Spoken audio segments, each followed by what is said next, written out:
Colin, look at these. Oh, shiny. I'd say.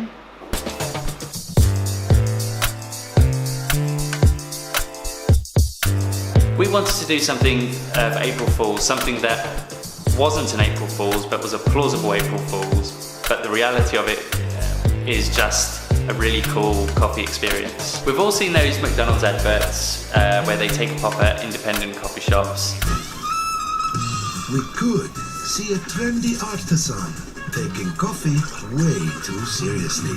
And they are actually really funny, but we wanted to embrace that. We wanted to go beyond the extra mile that independents like us already go. We don't churn out mediocre coffee. We don't just push a button and watch coffee and milk simultaneously dribble into a cup. McDonald's are right. We take coffee very seriously.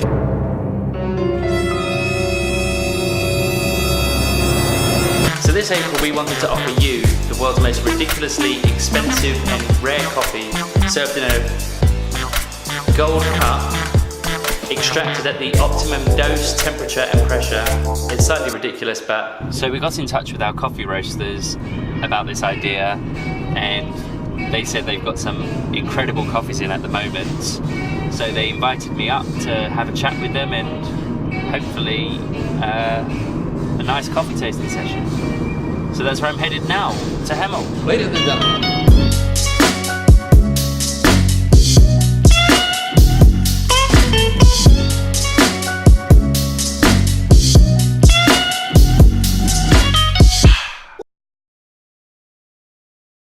So Kopi Luwak coffee is produced by basically a palm civet cat.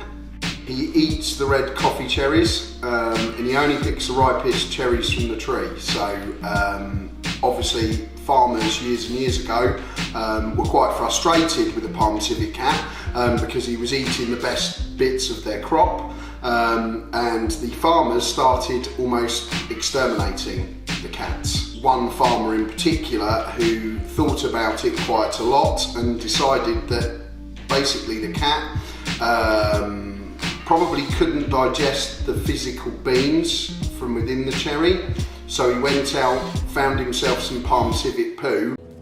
What did you say? And lo and behold, he found the coffee beans safe and sound within it. So he then washed the feces from the coffee and then started to sell it as a unique product. The process that the bean goes through inside the cat is that it part roasts the bean, so that you get almost a second roasting process out of the bean, which develops its flavour. The other thing that a lot of people don't know about coffee is that it absorbs liquids. So if I took a handful of beans and I put them in a glass of water, within half an hour there'd probably be no water left in the glass. The beans would have absorbed it all. So while the coffee is inside the cat's stomach, the beans are absorbing the cat's stomach acid. Now a palm civet cat is an omnivore. So he eats fruit, nuts, small rodents, anything he can get his hands on. He's quite a greedy animal. While the beans are in its stomach, it's taking on characteristics from things that it's eaten. So you always get a unique experience with Kopi Luwak. So you're never going to have the same cup twice. I really like the coffee. I can't afford to buy a lot of it because it's very expensive, but every cup I've ever had has been a unique taste experience. Now there's obviously a big thing in Sumatra about them battery farming the civet cats. We ensure that what we buy comes from farms where the farmers let the cats roam free and they're allowed to eat what they want, so you get a more natural experience. But there is quite a lot of Kopi Luwak out there that is black market. So it is force fed. The palm civets themselves as well don't do very well when they're caged, so they have been known to get extremely stressed and all their fur falls out. They've been known to bite limbs off, so it's a very dark side to the Kopi Luwak business, but those that do it correctly, I can guarantee you a unique cupping experience from that. The reason it's so expensive is because a palm civet cat is about the same size as a British weasel rotter. so they're not very large. They have a very small stomach, so naturally they can't ingest a lot of coffee in one go. So obviously the output and yield of this particular coffee is very small, and then they don't find all the poo.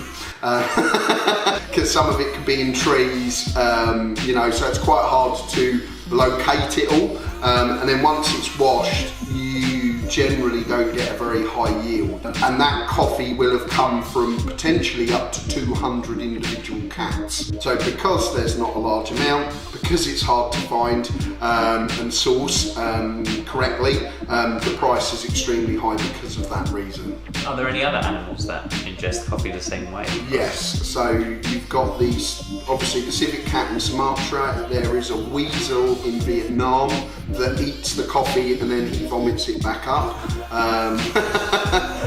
There is a toucan in South America that eats the coffee cherries and then poops them out. Elephants eat coffee and then poo it out. Monkeys, there's probably 7 or 8. They're the main ones. They're the ones that I know are actually now being processed and sold. And they vary in price. The weasel is less money than the Kopi because obviously the acidicness of the vomit makes the coffee quite an acquired flavour. And then the elephant one I have tried, but I wouldn't say it's as good. And do you sell any of the other coffees, the other animals? No, we don't. We have access to them, but purely from a point of view that Smith's tried to always supply quality beans, they're not nearly as good. So for us, they're a no. In terms of the actual coffee itself, obviously it's a high price tag. It comes out of cats. But is there an actual? Would you recommend people try this coffee? Yes, definitely. It's definitely got its own distinctive flavour. Yes. Anybody who's ever had a Sumatran coffee will always tell you that they're very fruity. They tend to be very black currant, red currant. They tend to be of a currant flavour normally up front, and then they tend to be quite chocolate through the body, with a very subtle hint of normally the spice or smokiness on the back.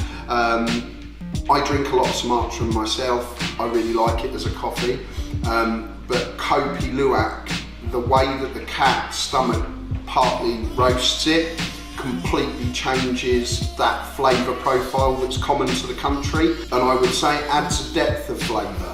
So what was milk chocolate becomes dark chocolate, what was red currant becomes black currant. The back flavour tends to be less smoky and less spicy. You get more sugary caramelisation on the back taste. In terms of other rare coffees that you do here, is there anything of a similar ilk or?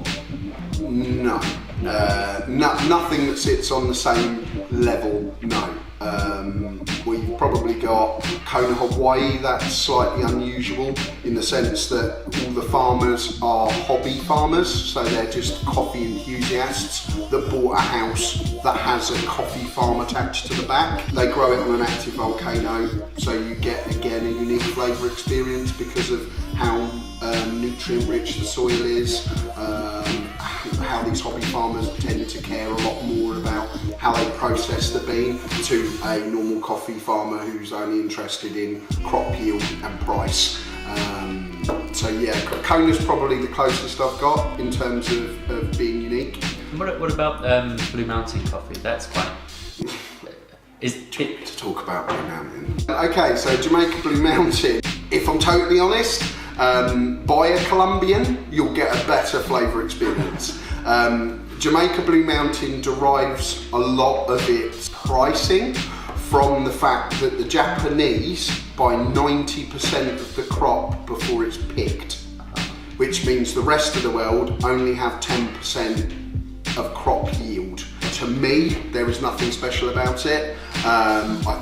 You know, like I say, if you're going to buy one, buy Kopi, buy Kona, buy Australian Skyberry, you're going to get a more unique flavour experience. Okay, so a Kopi Luwak, if it was in a coffee shop and it was being priced, you know, 3 or 4 times the amount of a normal cup of coffee, is that a justified price, and would you buy one? Yes. Definitively yes. It's a bucket list coffee. I think it's something that if you actually look past how it's made or how it's created and try it, you'll be pleasantly surprised with just how good a cup of coffee it is. Honestly, to me, it's in a class all of its own. Can we try some? Yeah, of course, yeah. I'm gonna go and get some coffee now and we will try it. So I'm in the warehouse, we're gonna go and get some Kopi Luwak.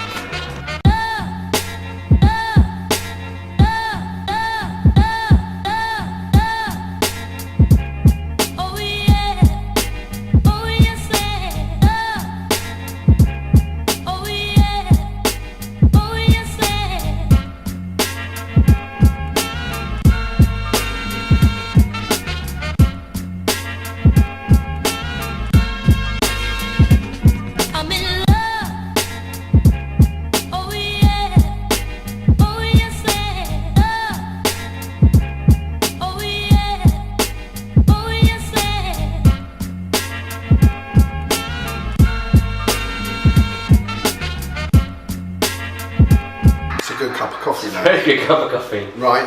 I'm in love. Oh yeah. Oh yes. So, in terms of how to drink Kopi Luwak, what would you recommend? If you're going to try it for the first time, I think you need to experience it as an espresso. Okay. I think if you're going to try the world's most unique coffee, you need to try it black, either espresso or Americano. Okay. And then if you wanted to push it to the level of I'll remove every impurity, so I'm delivering the purest cup I can, V60.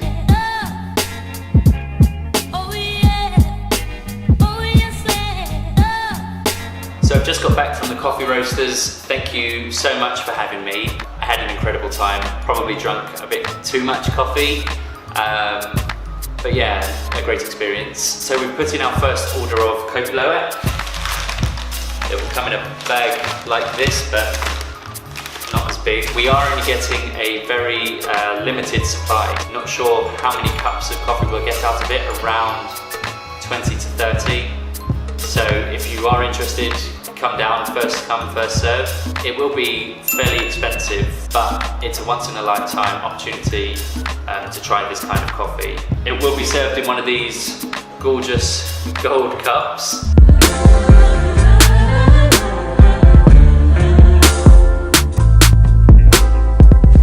I would recommend you try it as an espresso or a black coffee and Americano, and we'll even set up a pour over facility on Monday if that's how you would like to try it. It is okay with milk, but we do mask some of those flavours. So if you do want to try it, come down on the 1st of April. It's not an April Fool's. It's a Monday. We're usually closed.